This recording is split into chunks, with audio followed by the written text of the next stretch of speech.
Okay, we are happy and delighted to start the last session. Our first speaker, Professor Khaled Abdel, from United Arab of Emirates, will talk about optimal technique for tibial angioplasty. Thank you, Mr. Chairman, and thank you for everyone for being brave and waiting to the last session. I shall try to be soft and fast. So we have some challenges for tibial intervention, as you may know, anatomical challenges. There are 3 arteries, not only 1 artery. The lesions are usually complicated. There are long arteries with long lesions. There are small size and complex multi-vessel and bifurcation disease. Calcification is more common, and there is thin wall and easy to perforate, and arteries surrounded by tough structures which may make angioplasty and stenting more difficult. There is also some technical challenges, like easy to be lost in collaterals during navigation, very common restenosis and recoil, balloon sizing and outflow impeded circulation is smaller and need dedicated high performance low profile tools. So the limitation of the balloon angioplasty, you have to understand that the mechanism of balloon angioplasty does not produce compression of the plaque. It causes dissection and rupture of the plaque to be effective, and partial rupture of adventitial layer as well. The balloon inflation is subject for 3 types of stress: the longitudinal stress, shear stress, and the expansion stress. The correlation between arterial dissection and restenosis was first described by Schilling 2002 on a study of 89 patients with below-knee intervention, 6 months follow-up, and he found that there is a residual stenosis for more than 50% in 40% of the patient. Nearly half of his patient has 50% degree of stenosis. The most residual stenosis due to dissection, and he concluded that dissection was the major predictor for restenosis. But Schmidt et al. In 2010 studied the patency rate after tibial angioplasty, and he proposed the average length in his study was 18 centimeter in length and 65% cases of occlusion. The result at 3 months showed a clinical improvement in 76%, and the angiographic follow-up showed re-occlusion in nearly 40% of the case, and 31%, that means 1/3 of stenosis, more than 50%. Bowman has described the early recoil after balloon angioplasty for tibial artery obstruction in patients with critical limb ischemia, and in his study, he studied 30 patients undergoing infrapopliteal balloon angioplasty. Angiogram obtained immediately and after 15 minutes later. He found that 97% of the cases has several degree of elastic recoil. Means that most of the patient, not nearly 100% of the cases have elastic recoil. But the average recoil rate was not 29% of the lumen, and that was more pronounced in diabetic patient. So, Sohr in 2008 had made a very interesting study comparing the calcification site in tibial artery. You find the intimal calcification in the dark blue and the medial calcification in the light blue. And you find that the tibial calcification, anterior tibial and posterior tibial, are more common than in femoral artery. And in his study, suggested management, he said that the calcification assessment should be the first line of management for tibial angioplasty.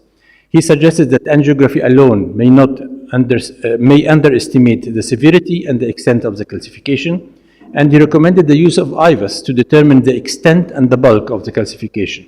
In moderate and severe calcium, we have to reconsider the use of atherectomy device. Fujihara has published a very interesting study about the guided interventions for the ultrasound guided intervention for the below-knee disease. He proposed in 2020 88 vessels treated by Egyvasc, 242 vessels treated with angiography alone. The mean balloon size with Egyvasc was 0.3 to 0.5 millimeter larger than the group not treated by Egyvasc. He did not find any difference in the total limb rescue, but improved rate of wound healing with Egyvasc guidance. The second point that we have to pay attention is the balloon selection, and that was described cautiously with Ziller in Link Congress 2019. He advised that the size of the balloon should be 1:1 to the treated vessel, usually about 3 millimeter. He considered Egyvasc for optimal measuring, And for long lesions, one long infiltration by long balloon is much better than multiple segmental inflation using short balloon. He also suggested that the tapered balloon is recommended to avoid dissection extension outside the desired treated lesion, and we have to consider peri and post-interventional vasodilation maybe by drugs. And he's also suggested that do not leave any focal lesion behind. But what about the type of the balloon? Do we consider the old puba or the drug-coated balloon? A study was published by Listro about the comparison between drug-eluting balloon in peripheral intervention with the normal balloon. He found in his study 158 diabetic patients with chronic limb ischemia. He found that restenosis was 20 of 74 lesions, that means 27% in the drug-eluting balloon compared to 74% in the normal balloon. And the secondary target lesion revascularization was 18% when he used drug-eluting, and 43% was normal balloon, and the target vessel occlusion was 17% in drug-coating balloon group and compared to 55% in the normal balloon. So he concluded that drug-eluting balloon compared with the usual balloon, the puba balloon, is a treatment in the treatment of below-knee lesion in diabetic patient with critical limb ischemia, reduce the 1-year stenosis, and reduce the target vessel occlusion and secondary target lesion revascularization. So what about the balloon inflation technique? We have to go very slow inflation to avoid effect of shearing stress that we discussed.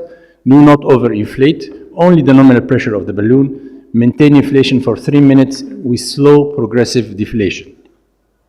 But what about the story of the 3 minutes? Peripheral arterial balloon angioplasty effect of short versus long balloon inflation was a famous study published April 2001 by Zorger on 74 infrainguinal lesions randomized in 2 groups. One group dilatation was maintained for 30 seconds and the other group for 3 minutes. And the measured dissection in group 1 with a short dilatation was 43%, but when you dilate for 3 minutes, it goes down to up to 14% only. The residual stenosis also was higher in the group with short dilatation, and the additional intervention was higher in group with short dilatation as well compared to the group with 3-minute dilatation. So he concluded that prolonged dilatation or inflation time of 180 seconds improves the immediate angioplasty result of infrainguinal lesion with significantly fewer major dissection and residual stenosis.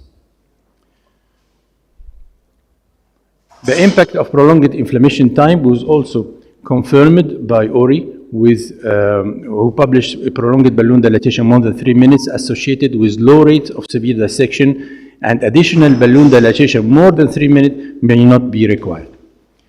So the final thing was about the assessment of complication was raised by Shamas in 2019, that we have also to assess the complication or the dissection as the final step of the procedure.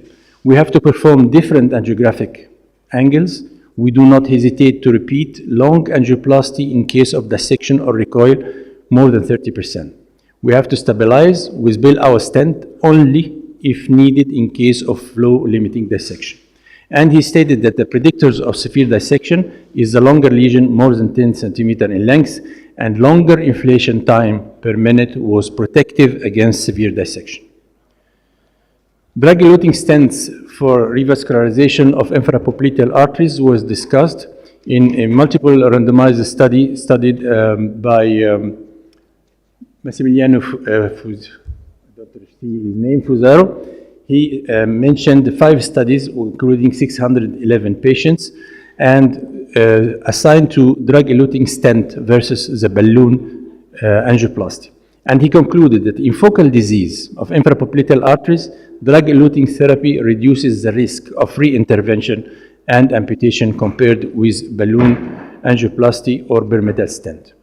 So these are the guidelines of the European Society in 2017. As you see, the drug-eluting balloon may be used in short lesion, that was 2B and level A.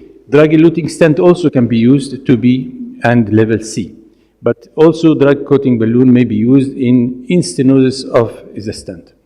So in conclusion, the balloon angioplasty remained the cornerstone for the treatment of infrapopliteal arterial disease.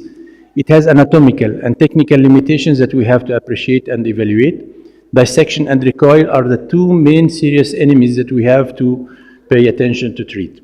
Careful technique improves outcome, long-term patency, and reduce the possibility to use a stent. Prolonged balloon angioplasty for 3 minutes seems to improve the outcome. Meticulous angiographic technique help to better detect and treat complication. The drug-coating balloon seems to decrease 1-year stenosis rate and long-term outcome, and hemodynamically significant dissection after angioplasty should be treated by prolonged repeated balloon inflation first, and stent is only indicated when there is suboptimal result following PTA, like a recoil or dissection in lesion less than 25 centimeters. There is no evidence to support any kind of stent compared to the other. Once again, I would like to invite you to our Congress next February in Abu Dhabi. We'll be glad to have more papers from your side, and thank you for your attention.